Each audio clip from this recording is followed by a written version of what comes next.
Welcome to the Raising Smart Kids podcast.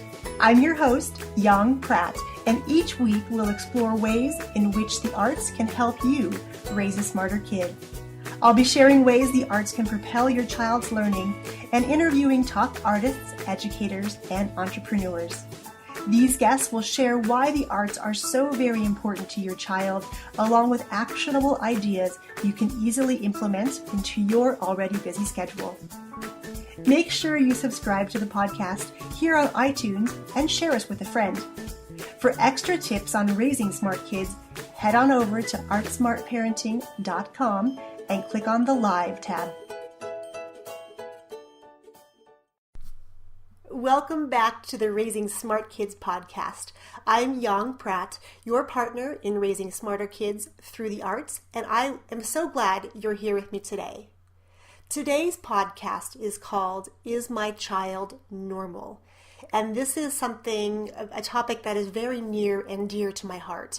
I often have conversations with parents at my performing arts school about, is their child doing well in class and are they learning like their peers are? And my quick answer is usually yes and no. As you may know already, I really truly believe that each child has their own unique gifts, their own superpowers, and there are 8 of them, and they manifest differently in every child, as well as in us personally. So the way each of us learns is not a linear pathway. Schools may have you think that learning is step by step by step by step. However, not all kids are going to learn that way. I'm sure you've seen on the internet somewhere that there's a path to parenting or a path to entrepreneurial success. There's all sorts of different variations of this, but basically it's on a grid and it starts in the lower left hand corner and there is an arrow straight from the left corner all the way to the top right corner, a straight line. And as you and I both know, parenting and raising kids is certainly not a straight line. There's all sorts of squiggles along the way. We may start with a straight, narrow pathway, and then we soon realize that, our kids have their own unique needs, and learning for them is not going to be a straight path. So why am I bringing this up right now? Well, here in my town, we're actually nearing the end of week number 4 of public school, and we are ending week number 4 of classes at my performing arts school.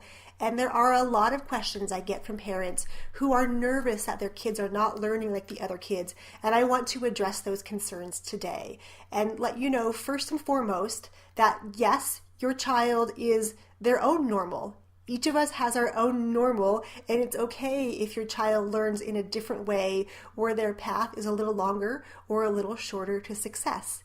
It's just our job as parents to support them no matter where they are in their journey. The first issue I want to discuss is that when we take our kids to an after-school activity such as arts programming, whether it's a dance class, a music class, or even to school for the first time, your child may be really nervous to enter the room. And guess what? That is completely normal. If you think about what we're asking them to do, we're taking these little tiny bodies into a brand new location, surrounded with brand new friends, brand new expectations. Everything is brand new, and we sort of expect them just to be easygoing and relaxed about it. And for some kids, that may be their path, and that's great. For other kids, they may appear nervous, or maybe they want to hide behind mom, and everything that they're doing right now is totally normal. So let's work together to make sure that how your child learns is appropriate for him or her. Have a discussion with your child's classroom teacher and sort of assess what's going on and make a plan to move forward together. The other thing you may notice is sometimes when you send your child off to a new experience, they may seem kind of upset. Maybe they seem a little bit angry. Maybe they are not sure what to do, but they're not quite themselves. And this too is quite normal. Again, we're asking them to do a lot. We're asking them to jump through a lot of hurdles, to meet new friends, new activities, new teachers, and they're not really sure what's expected of them yet. So for them to be nervous is fine. For them to seem a little bit off kilter or maybe even a little upset, that's fine too. The next thing I want to address is maybe when you sent your child off to class, maybe they just didn't participate. Perhaps they were really withdrawn and really didn't want to engage in any of the activities going on in the classroom. And again, I would have to say we expect these things to happen. Some kids take a little longer to come out of their shell. For some kids, their personalities and the way that they learn has them jumping right in and doing activity after activity. The best thing to do is not try to compare yourself or your child to others. Again, everyone is unique and everyone's going to have their own path to success. It's just a matter of appreciating that, meeting them where they are, and moving forward together. Something else you may have noticed as well is that your child may have had some difficulty communicating with their peers or their teachers. And again, I'm here to tell you that as teachers, we expect this. Every child, again, is unique, and it is our job as teachers, with your help as parents, to really find out how your child learns best, how their personality is going to come out. All of these behaviors are completely what we would call normal, right? But there really is no normal. Every child has their own normal, and that's what we have to realize as parents. We expect to see some of these behaviors in our kiddos, and it gives us a lot of insight into a child's learning style and their personality.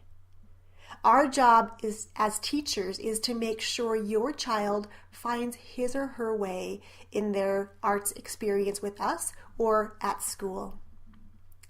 So before you think that your child isn't a good fit for maybe a dance class or a music class, give them an opportunity to explore. We know that it takes roughly 4 to 6 weeks for some kids to feel completely comfortable in class. And again, that is totally fine.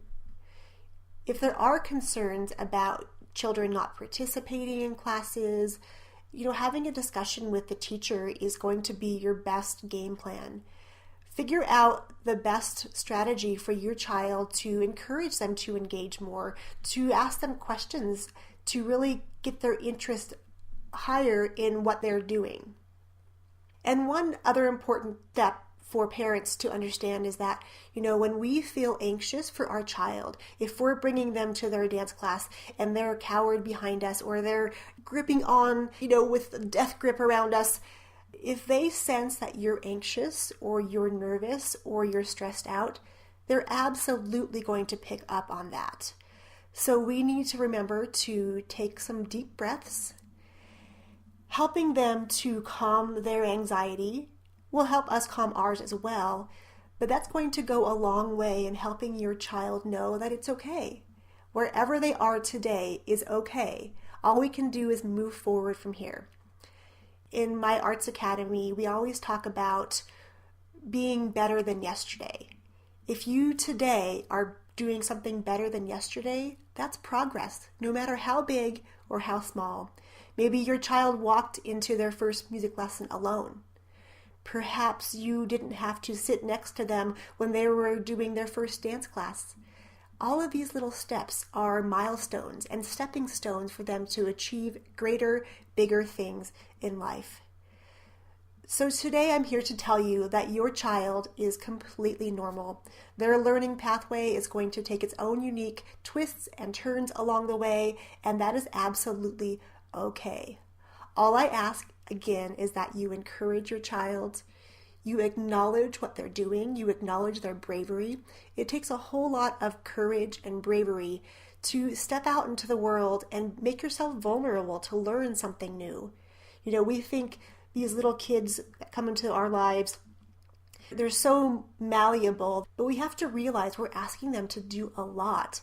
Stepping into any new situation, whether it's an arts class, whether it's a classroom at school, it really takes a lot for them to be able to do that. So encourage them, support them, and know that your child is where they need to be today.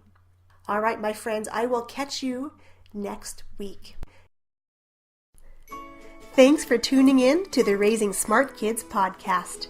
If you're enjoying this podcast, please share us with a friend and head on over to iTunes and leave us a review there and let us know you're enjoying the show. If you're looking for more tips on raising smart kids, head to Amazon.com and pick up a copy of my first book, Raising a Superhero: How to Unleash Your Child's 8 Superpowers and Propel Learning Through the Arts.